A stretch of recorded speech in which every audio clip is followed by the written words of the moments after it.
অগ্নিগর্ভ থেকে জন্ম নেওয়া ছাত্র অধিকার পরিষদ যে কোটা আন্দোলন 2018 সালে জন্ম হয়েছিল, সেই কোটা আন্দোলনের কারণেই কিন্তু আজকের এই 24-এর গণ অভ্যুত্থান।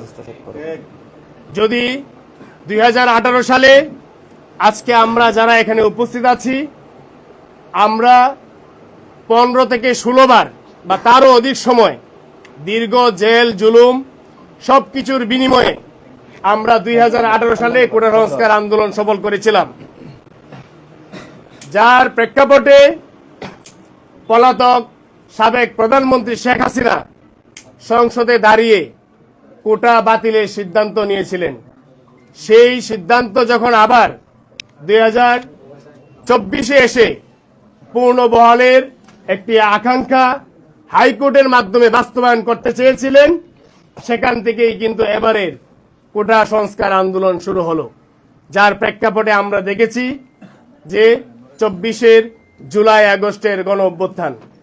প্রিয় সাংবাদিক বন্ধুগণ, দীর্ঘ রাজনৈতিক পথ চলায় আমরা গণ অধিকার পরিষদ, তারুণ্য নির্ভর রাজনৈতিক দল, আমরা একটি সুন্দর বাংলাদেশ বিনির্মাণ করতে চাই। তারই ধারাবাহিকতায় আমরা তরুণরা 2018 থেকে 24 পর্যন্ত বা সামনেও যারা আসবে, একীভূত হয়ে আমরা ঐক্যবদ্ধভাবে কাজ করতে চাই। প্রিয় সাংবাদিক বন্ধুগণ, একটি বিষয় আজকে দুঃখের সাথে বলতে হয়, আমরা গতকালকে দেখেছি, আজকে আমার বক্তব্য দেওয়ার একটাই কারণ, আমরা গতকালকে দেখেছি 43তম বিসিএসে সেই গেজেট থেকে 168 জনকে পুলিশ ভেরিফিকেশনের জন্য বাদ দেওয়া হয়েছে। এই ফ্যাসিস্ট শেখ হাসিনার যে 15 বছরের দুঃশাসন, সেই পতনের মূল কারণ ছিল কিন্তু এই একটা প্রধান কারণ, যেখানে সরকারি চাকরিতে গেজেটের মাধ্যমে বিএনপি জামাত কিংবা নিরপেক্ষ অনেক প্রার্থীকে বাদ দিত শেখ হাসিনা সরকার, যার কারণে কিন্তু শেখ হাসিনার পতন ঘটেছিল। আমরাও কি সেই পথে হাঁটবো? অবশ্যই না। সুতরাং এই জুলাই যে গণ অভ্যুত্থান, এটি আমরা জন্ম দিয়েছি, সফলও করেছি, কারোর প্রতি বৈষম্য করার জন্য না। সুতরাং এই 43তম বিসিএসে যে সকল শিক্ষার্থীকে গেজেট থেকে বাদ দেওয়া হয়েছে, তাদের প্রত্যেককে যদি কারো বিরুদ্ধে স্পেসিফিক কোনো মামলা না থাকে, তাহলে প্রত্যেককে গেজেটভুক্ত করতে হবে। যদি গেজেটভুক্ত না করা হয়, তাহলে আমরা আন্দোলনে যাব। এই দেশের শিক্ষার্থীদের বৈষম্যমুক্ত বাংলাদেশ বিনির্মাণের লক্ষ্যে 2018 সালেও কোটা সংস্কার আন্দোলন হয়েছিল, 24-এর যে আন্দোলন হয়েছিল, সে আন্দোলনের নামও কিন্তু দেওয়া হয়েছে বৈষম্য বিরোধী ছাত্র আন্দোলন। সুতরাং এই ব্যানার থেকে কোন শিক্ষার্থীর প্রতি, কোন চাকরি প্রত্যাশীর প্রতি অন্যায় অবিচার কোনোভাবেই মেনে নেওয়া হবে না। প্রিয় উপস্থিতি, শুধু এইটুকু কথা বলবো যে একটা শিক্ষার্থী তার ছাত্র জীবন থেকে শুরু করে এই পুরো পথ চলায় এত পরিশ্রম করে পরিবারের স্বপ্ন, নিজের স্বপ্ন সবকিছু বাস্তবায়নের লক্ষ্যে কঠোর পরিশ্রম করে যে বিসিএস এর প্রিলিমিনারি, রিটেন এবং ভাইবার মতো 3টি কঠিন পরীক্ষার ধাপ উত্তীর্ণ হওয়ার পরেও যদি সে চাকরি না পায়, তাহলে এটি আমরা যে সংস্কারের কথা বলছি, সেটি আসলে সংস্কার বলে প্রতীয়মান হবে না। ধন্যবাদ সবাইকে।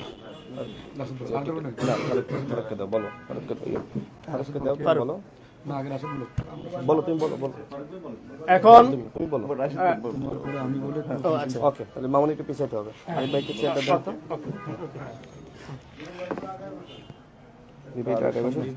বলছে চেয়ারটা বসতে পারতেছি না, আমি বসতে পারতেছি।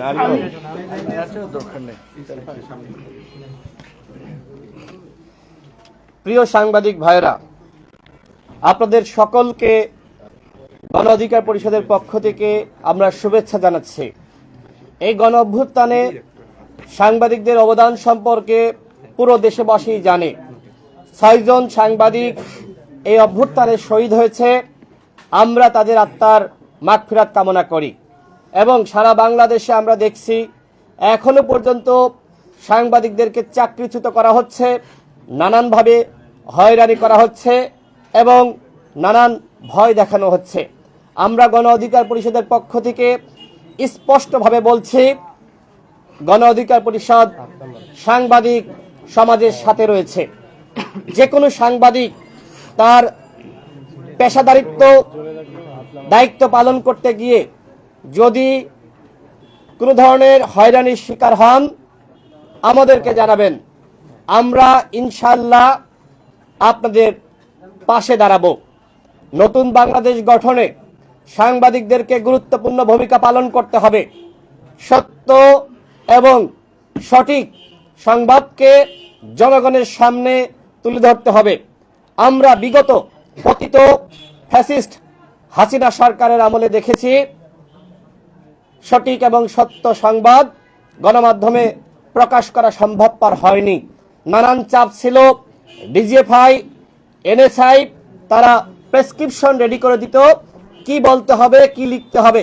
আমাদের সংগ্রামী সভাপতি নুরুল হক নূরকে নিয়ে বিভিন্ন গণমাধ্যমে, বিভিন্ন টেলিভিশনে এবং ডিজিটাল মিডিয়ায় আমরা নানান সময় নানান ধরনের ঘৃণ্য সংবাদ দেখেছি।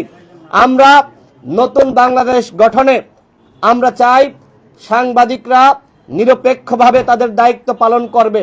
নতুন বাংলাদেশ গঠনে জাতির আয়না হিসেবে সাংবাদিকদেরকে কাজ করতে হবে। আপনারা জানেন 2018 সালের যে ঐতিহাসিক কোটা সংস্কার আন্দোলন, সেই আন্দোলনের আহ্বায়ক ছিল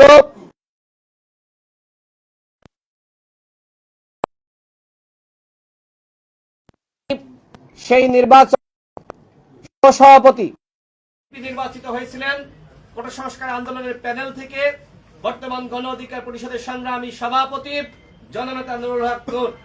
আমি সেই কোটা সংস্কার আন্দোলনের যে সংগঠন, পরবর্তীতে সেই সংগঠনের আমি ভারপ্রাপ্ত আহ্বায়কের দায়িত্ব পালন করেছি এবং আমাদের পাশে, আমাদের সভাপতি নুরুল হক নূরের পাশে আজকে আপনারা যাকে দেখতে পাচ্ছেন তাকে আপনারা সকলেই চিনেন, ফারুক হাসান।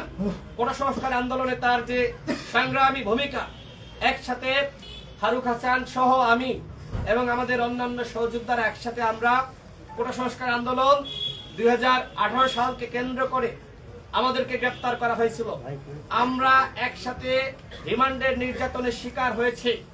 আমাদেরকে নানানভাবে হয়রানি করা হয়েছে। আমরা ঠিক মতন আমাদের পড়াশোনা শেষ করতে পারিনি। আমাদের সভাপতি নুরুল হক নূর জনগণের অধিকার আদায় করতে গিয়ে তিনি নানান নির্যাতন নিপীড়নের শিকার হয়েছেন। ঠিক একইভাবে এই ফ্যাসিবাদের বিরুদ্ধে লড়াই করতে গিয়ে ফারুক হাসান তিনিও সংগ্রামী ভূমিকা রেখেছেন, নানানভাবে হয়রানি নির্যাতনের শিকার হয়েছেন। আজকে আপনারা দীর্ঘ সময় পরে আমাদেরকে এক টেবিলে দেখতে পাচ্ছেন। জাতির জন্য এটি একটি নতুন সংবাদ এবং একটি আশার সংবাদ। আমরা নতুনভাবে এই দেশকে ঐক্যবদ্ধভাবে আমরা গড়তে চাই। এই দেশ গঠনে গণ অধিকার পরিষদের ভূমিকা সম্পর্কে নতুনভাবে বলার কিছু নাই। 2018 সালের কোটা সংস্কার আন্দোলন, সেই কোটা সংস্কার আন্দোলন থেকে 24 সালের যে কোটা সংস্কার আন্দোলন, আমাদের যে ভূমিকা, এই ভূমিকা সম্পর্কে আপনারা সকলেই জানেন। আমরা নতুনভাবে একসাথে ঐক্যবদ্ধ হয়ে হাতে হাত রেখে আমরা পথ চলতে চাই। 2018 সালের কোটা সংস্কার আন্দোলন থেকে গণতন্ত্র ও ভোটাধিকার প্রতিষ্ঠার লড়াইয়ে আমরা রাজপথে ছিলাম। আমরা বলতে এই টেবিলে যারা একসাথে বসে আছি, একসাথে না, আমরা বলতে আমাদের গণ অধিকার পরিষদের কথা বলছি। অবশ্যই অন্যান্য দল, ছাত্র সংগঠন, সাধারণ মানুষ, সাধারণ শিক্ষার্থীরা তারা তো অবশ্যই ছিল, তারা না নামলে কোনোভাবে না। একসাথে